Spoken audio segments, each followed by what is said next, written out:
بسم اللہ الرحمن الرحیم عن ابی ہریرہ رضی اللہ تعالی عنہ قال قال رسول اللہ صلی اللہ علیہ وسلم اذا امن الامام فامنوا فانه من وافق تامینه تامین الملائکۃ غفر له ما تقدم من ذنبه رواہ البخاری و مسلم۔ حضرت ابو ہریرہ رضی اللہ تعالیٰ عنہ فرماتے ہیں کہ جناب نبی کریم صلی اللہ علیہ وسلم نے ارشاد فرمایا، جب امام سورۃ فاتحہ کے اختتام پر آمین کہے تو تم مقتدی بھی اس پر آمین کہا کرو۔ کیوں؟ اس لیے کہ جب کسی کی آمین ملائکہ کی آمین کے موافق ہو گئی تو اس کے سابقہ گناہ معاف کر دیے جائیں گے۔ اس حدیث مبارکہ کے اندر کسی کی آمین ملائکہ کی آمین کے ساتھ موافق ہونے کا مطلب شراح نے بہت سارے اس کے معنی لکھے ہیں، لیکن زیادہ راجح اس میں سے یہ ہے کہ ملائکہ کی آمین کے ساتھ آمین کہی جائے، نہ اس سے پہلے ہو نہ اس کے بعد، اور ملائکہ کی آمین کا وقت وہ ہے جب امام سورۃ فاتحہ ختم کر کے آمین کہے گا۔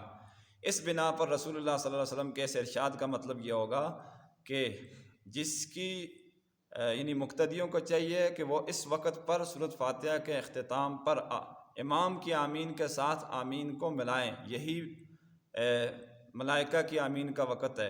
اور اس پر اللہ تعالیٰ کا یہ فیصلہ ہے کہ جس کی آمین ملائکہ کی آمین کے موافق ہو گئی مل گئی تو اللہ سبحانہ و تعالیٰ اس کے سابقہ گناہ معاف کر دے گا۔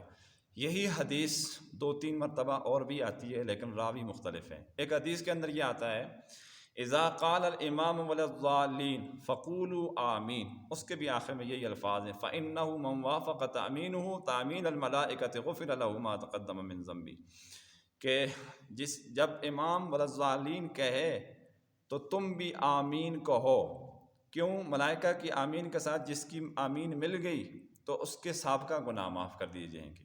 اور بھی کافی ساری احادیث ہیں، تو یہ گویا کہ سورۃ فاتحہ کی فضیلت، ملائکہ کی شمولیت اور اسی طرح جماعت کی نماز کی فضیلت ہے، یہ اس بندے کو ہی مل سکتی ہے جو باجماعت نماز پڑھتا ہو۔ اللہ سبحانہ و تعالی ہم سب کو یہ بشارت نصیب فرمائے اور جماعت کے اندر شمولیت کی توفیق عطا فرمائے۔ وآخر دعوانا ان الحمد للہ رب العالمین۔